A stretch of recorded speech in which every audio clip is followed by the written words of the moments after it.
मैं शपथ लेता हूँ कि विद्यार्थी मेरा धर्म है, मानवता की सेवा करना मेरा परम लक्ष्य है। राष्ट्र की उन्नति में मैं सदैव तत्पर रहूँगा। अपने कर्तव्य मार्ग पर आगे बढ़ते हुए एक स्वच्छ, सुंदर तथा भ्रष्टाचार मुक्त मैं भारत का निर्माण करूँगा। जय हिंद। तो हम लोग जो है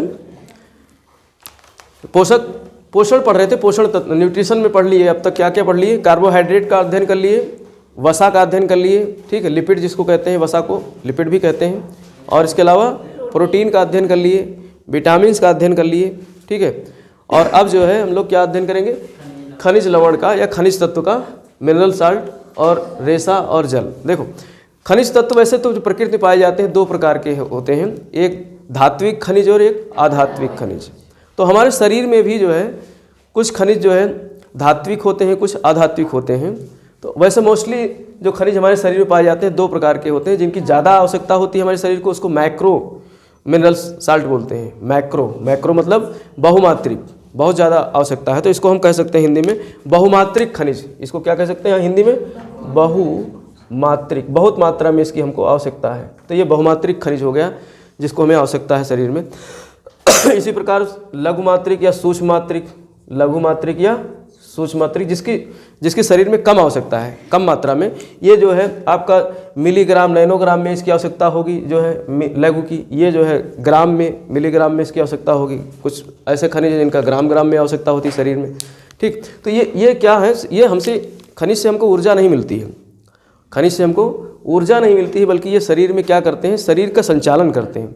जैसे आप एक ब्लड है, ब्लड में एक खनिज पाया जाता है जो है लौह तत्व, आयरन पाया जाता है, लौह तत्व। और लौह तत्व जो है हीमोग्लोबिन का प्रोटीन बनाती है।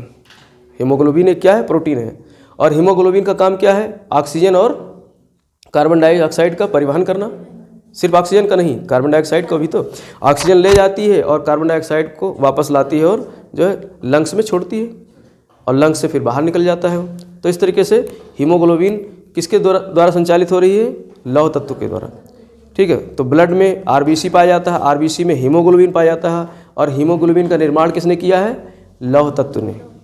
उसमें लौह तत्व की अधिकता पाई जाती है, इसीलिए तो हीमोग्लोबिन जो होता है वो कैसा होता है? रेड हो जाता है। इसीलिए हमारा ब्लड कैसा हो जाता है? लाल हो जाता है, ठीक।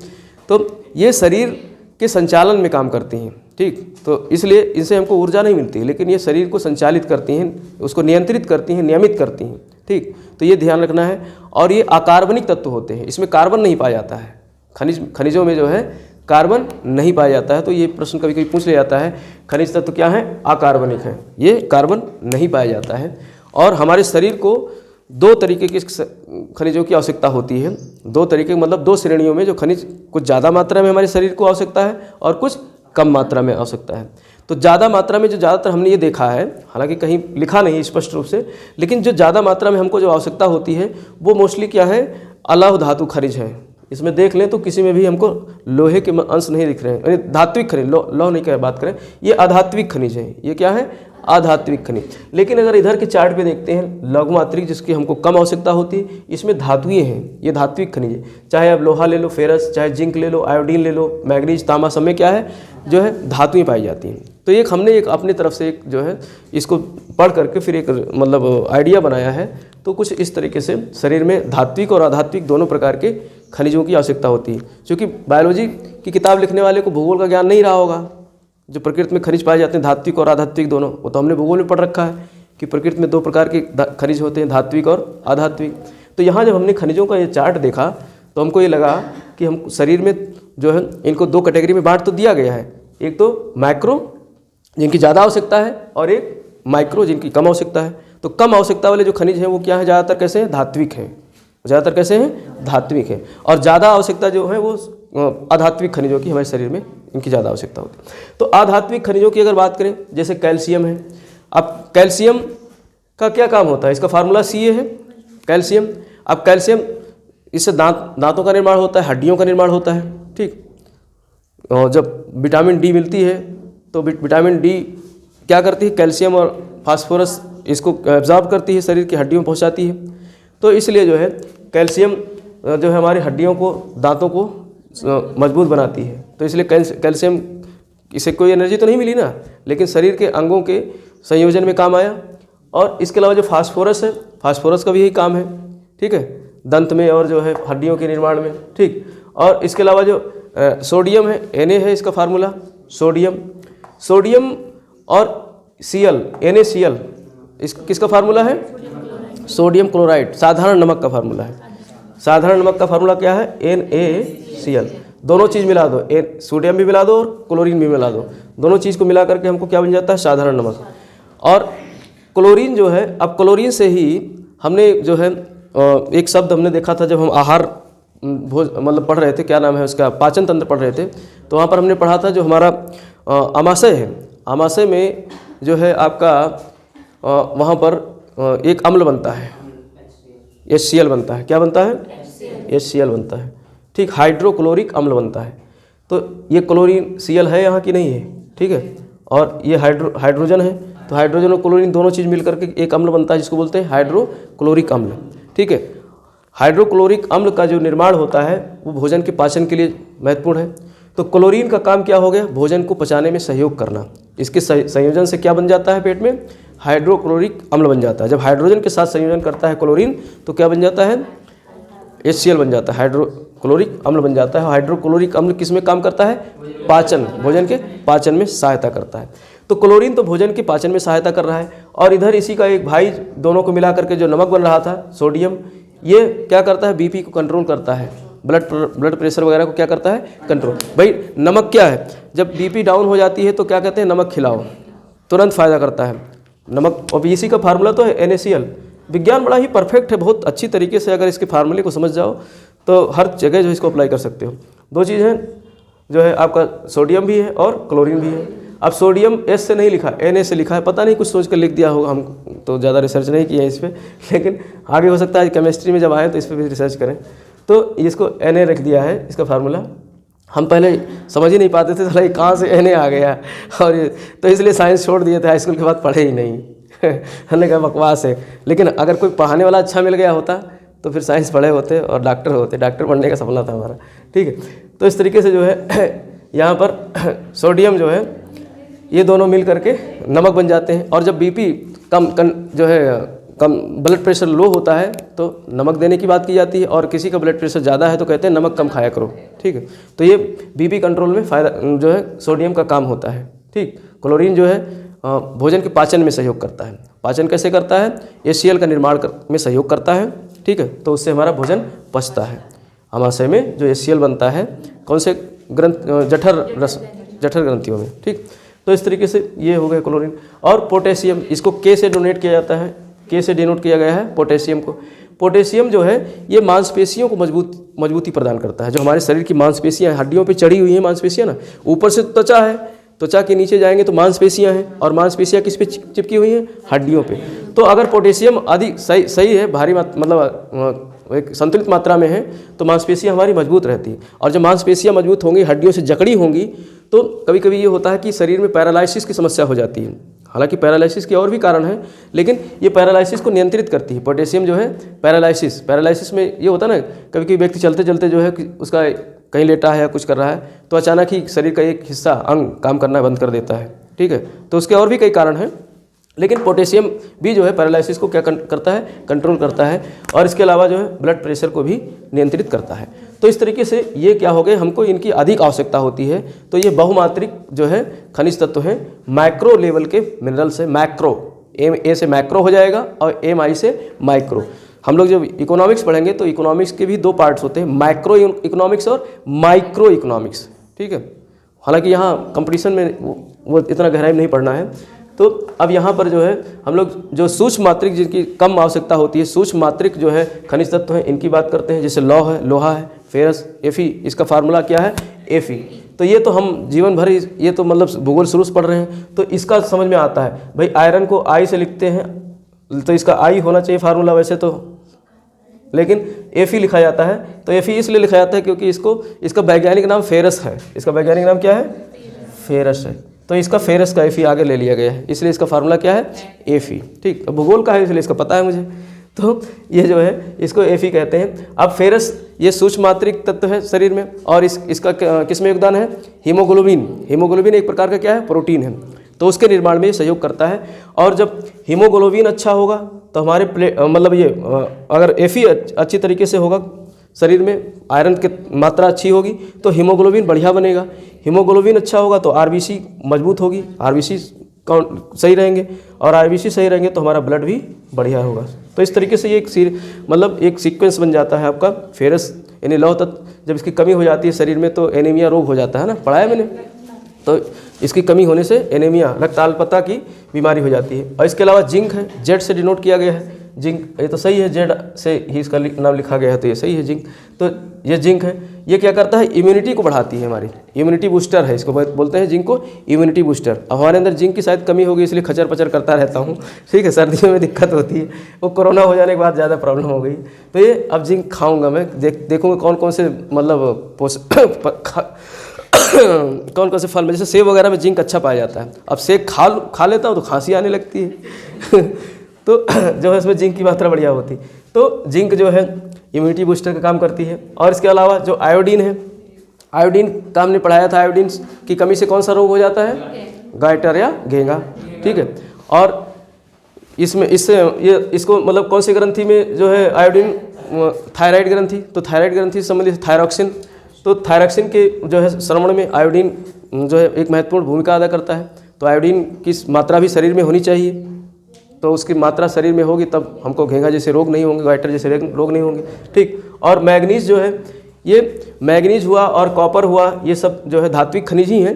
तो ये सब क्या काम करते हैं? हमारे कनेक्टिंग टिश्यू को जो है संचालित करते हैं, उनको मजबूती प्रदान करते हैं। कनेक्टिंग टिश्यू जैसे हमने ब्लड है, क्या है? कनेक्टिंग टिश्यू है, ठीक है। और इसके अलावा बोन्स हैं, बोन्स भी कनेक्टिंग टिश्यू है। और इसके अलावा जो है आपका उपास्थियाँ हैं, ठीक है। तो ये सब हड्डी, अस्थि, उपास्थि, ये सब क्या है? कनेक्टिंग टिश्यू हैं। तो इन सब को क्या करती है? मैग्नीज और जिंक जो है, मैग्नीज और तांबा, कॉपर जो है, ये सब मजबूती प्रदान करते हैं, उनको सहयोग करते हैं संचालित करने में, नियंत्रित करते हैं। तो इस तरीके से ये हमारे शरीर में क्या है? खनिज तत्व हैं। इन खनिज तत्वों की सहायता से हमारे शरीर में जो पोषक तत्व अन्य मिल रहे हैं, भाई सबका अपना अलग अलग काम है पोषक तत्वों का। सब पोषक तत्व शरीर में, भाई प्रोटीन का अपना अलग काम है, ठीक, कार्बोहाइड्रेट का अपना अलग काम है, सबको बता चुके हैं ना। कार्बोहाइड्रेट एनर्जी, उसके बाद दूसरे नंबर पे वसा एनर्जी देती है, ठीक है। तीसरे नंबर पे प्रोटीन का मुख्य काम क्या है? निर्माण करना शरीर का, ठीक है, शरीर को रिपेयर करना। कहीं टूट फूट हो गई शरीर में, कोई कोशिका डैमेज हो गई, खराब हो गई, तो उसको बनाना और मजबूती प्रदान करना, शरीर मतलब कोशिका, नए कोशिकाओं का निर्माण करना, तो प्रोटीन का वो काम है। तो यहाँ पर अब जब सब कुछ बन गया है तो उसको नियमित करना, सब कुछ बना है शरीर में सारी चीज़ें, तो उसको नियमित करना, संचालित करना। अब ये सारी चीज़ों की कमी से बीमारियां भी हो जाती हैं। तो ये सब शरीर में खनिज तत्व की भी जो है आवश्यकता रहती है। इसके अलावा जो रेशा है, रफेज, ये भी बहुत महत्वपूर्ण। हम लोग आज के समय में जो है ज़्यादातर बीमारियां क्यों होती हैं? क्योंकि हम लोग रफेज नहीं खाते हैं, रेशे वाले सामान नहीं खाते हैं। रेशा वाला सामान, जो रफेज का मतलब ये होता है, जो भी सामान ऐसे होंगे जो खुरदरे होंगे, मतलब रफेज का मतलब क्या होता है? सतह कैसी हो? खुरदरी सतह हो, तो उसी से बना है रफेज। तो जो छिलके वाले सामान होते हैं, चाहे अनाज हो चाहे फल हो, छिलके सहित हम लोग खाना बंद कर दिए। गेहूं भी क्या करते हैं?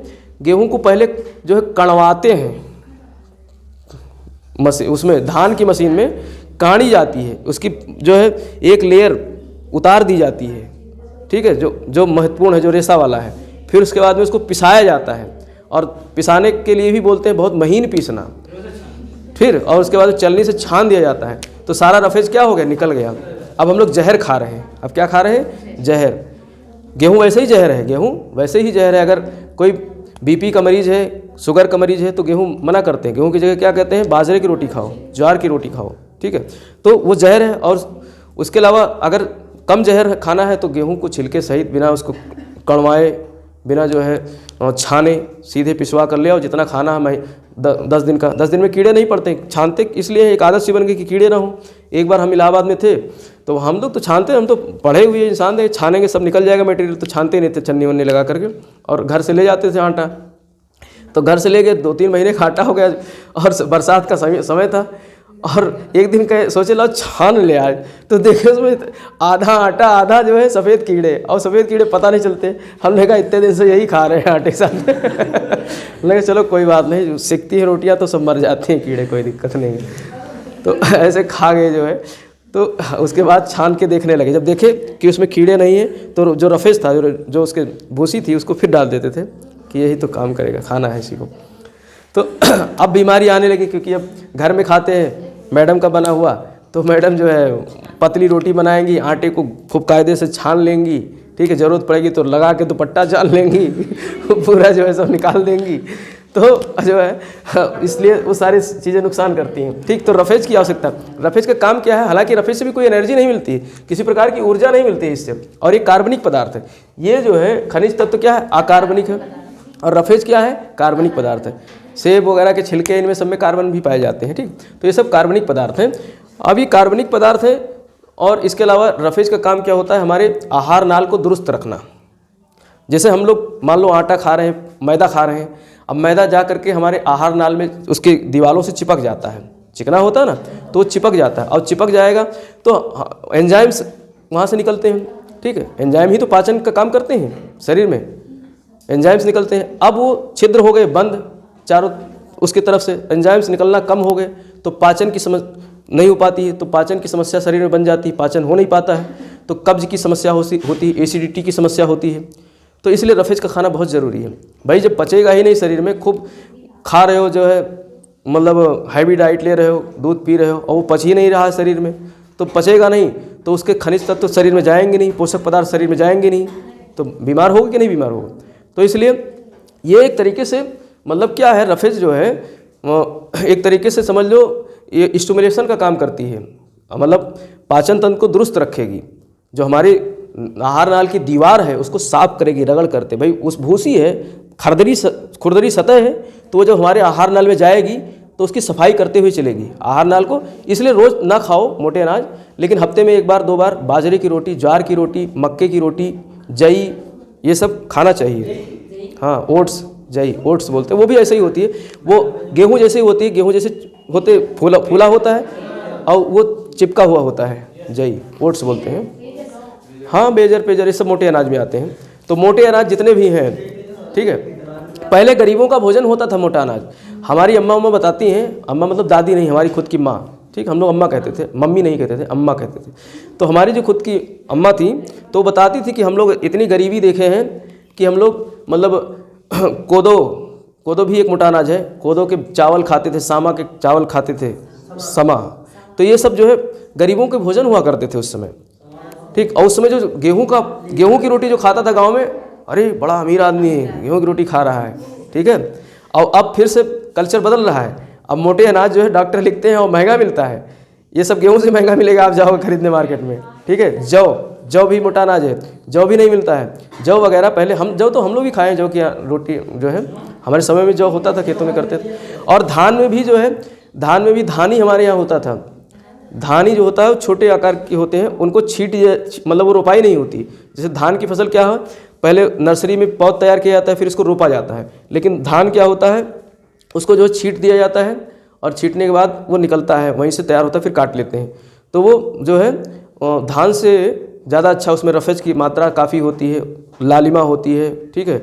और उसको खाने से बेरी का रोग नहीं होगा।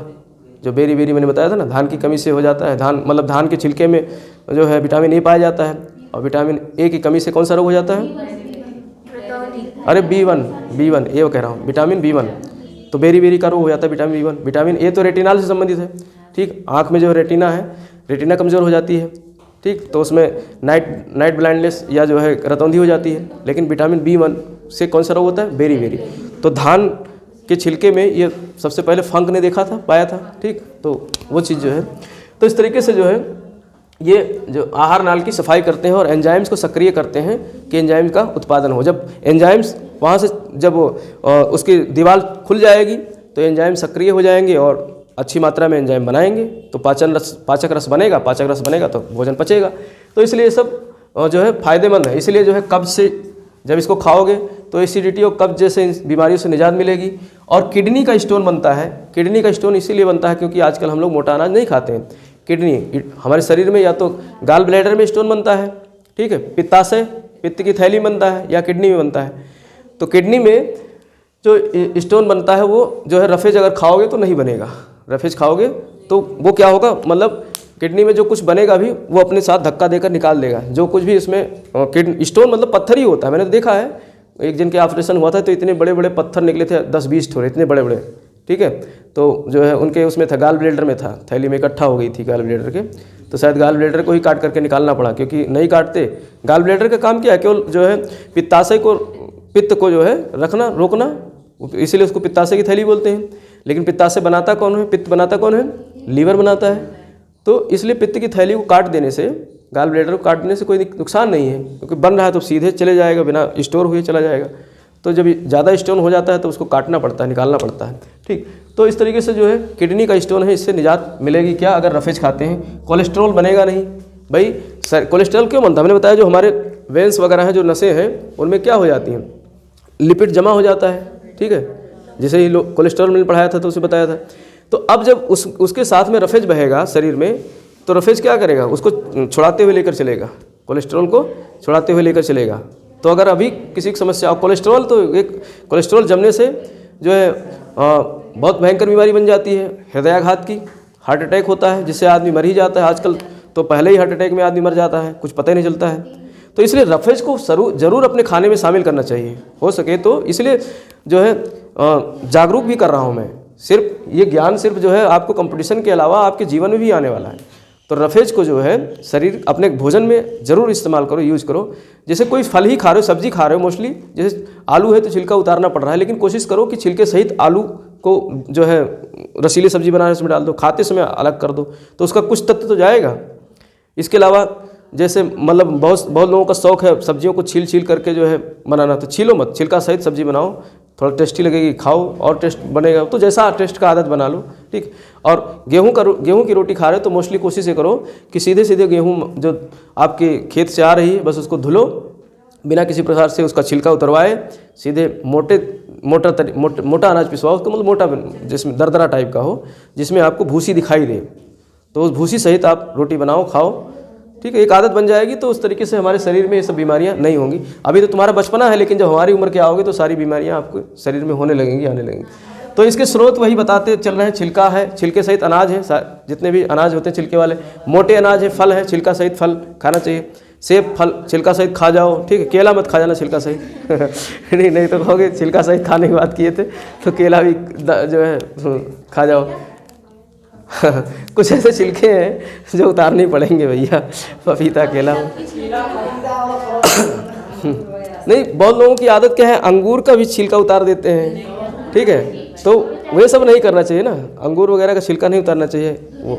हाँ, जो छिलके ऐसे हैं जिन आपको लग जाएगा कि ये छिलके खाने वाले हैं, पतले छिलके हैं, तो उनको खाओ छिलका सही ठीक है। तो इस तरीके से जो है अब जैसे हमारी मैडम है, उसकी सब्जी बनाएंगी, क्या नाम है, बैगन की, तो छिलका छील देंगी।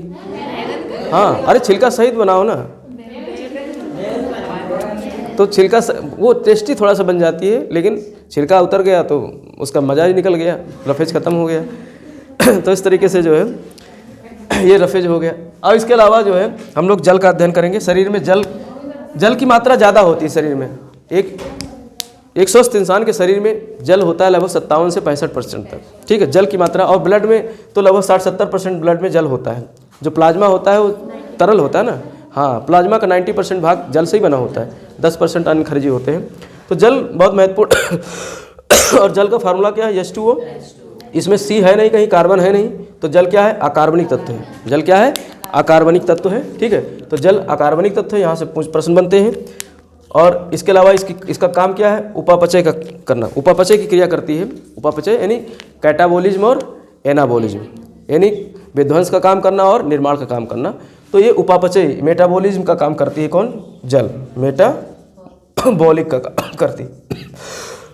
और ये सॉल्वेंट है, एक अच्छा जो है घोलक है, घोलनशील होता है, जल सब चीज़ को घोल लेता है। तो ब्लड में देखो, ब्लड में हर चीज़ को घोल करके रखती है। उसमें जो है आपका प्लाज्मा में है 90% जल है, और 90% जल है तभी तो उसमें जो है आपका WBC भी घुला हुआ है, RBC घुला हुआ है, ठीक है, प्लेटलेट्स सब घुले हुए उसी के साथ मिलते हैं। तो एक अच्छा सॉल्वेंट है शरीर में, तो इसलिए जो है गतिशील रहती है। द्रव है तो गतिशीलता भी रहती है इसके अंदर, सॉल्वेंट है बहुत अच्छा। और शरीर का ताप संतुलन करती है। बुखार उखार आता है तो जल की कमी हो जाती है शरीर में, जल की मात्रा जब नियंत्रित हो जाए शरीर में तो ताप का संतुलन नियंत्रित हो जाता है। जो हमारा एक एक्यूरेट तापमान है 37 डिग्री सेल्सियस जो होता है ना शरीर का तापमान, ठीक है, तो 37 डिग्री सेल्सियस या फिर 98.6 डिग्री सेल्सियस फ़ारेनहाइट होता है, ठीक, इतना होना चाहिए औसत तापमान व्यक्ति के शरीर का। तो इससे ज़्यादा हो जाता है बुखार वुखार हो जाता है। तो जल की कमी और जल जो है जल की मात्रा कम हो जाने की वजह से ऐसा हो जाता है। तो जल की मात्रा बढ़ा देने से ताप संतुलन का काम करती है और अम्ल और क्षार का संतुलन भी करती है जल।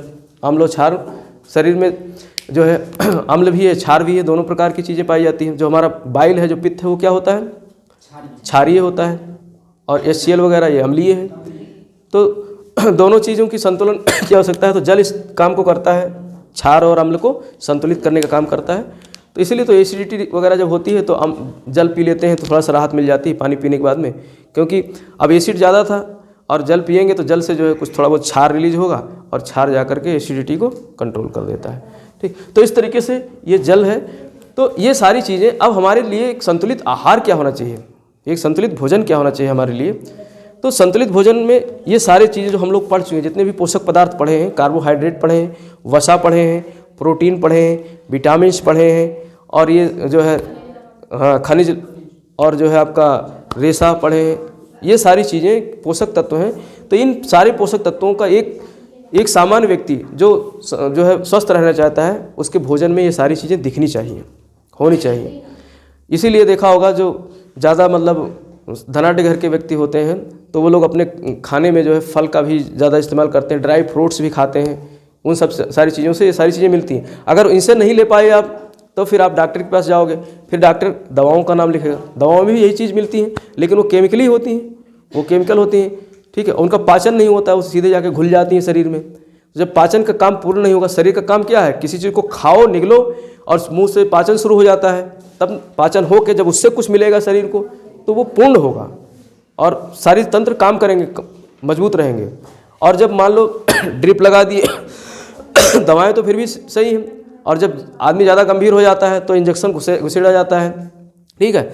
और कभी कभी ज़्यादा और गंभीर तो वैसे तो इंजेक्शन मांस में, लेकिन ज़्यादा गंभीर मरीज होता है तो फिर नसों में घुसेड़ देते हैं। नस के साथ क्या है, जो भी खनिज तत्व है सीधे ब्लड में जाएंगे और ब्लड से जहाँ जहाँ उसकी जो है आपूर्ति होनी है खनिज तत्व वहाँ जा करके मतलब जितने भी पोषक तत्व हैं उन शरीर के उन अंगों तक पहुँच जाते हैं। तो ऐसी नौबत ना आए कि ये सारी चीज़ें लेनी पड़े। तो इसके लिए हमारे जो भोजन के जो मतलब एक थाली है उस थाली में संपूर्ण आहार होना चाहिए। संपूर्ण आहार में मतलब कार्बोहाइड्रेट भी होना चाहिए कुछ भोजन में, और सारे स्रोत बता दिए कहाँ क्या होता है। वसा भी होना चाहिए थोड़ी मात्रा में, ठीक है। प्रोटीन भी होना चाहिए, विटामिन्स भी होने चाहिए, और खनिज वगैरह भी होने चाहिए, यानी मोटे अनाज वगैरह रफेज भी होना चाहिए। तो इस जब संतुलित आहार लेंगे तो किसी भी प्रकार की बीमारी शरीर में नहीं आएगी, ठीक। तो इस तरीके से पोषण का टॉपिक ख़त्म हो गया आज।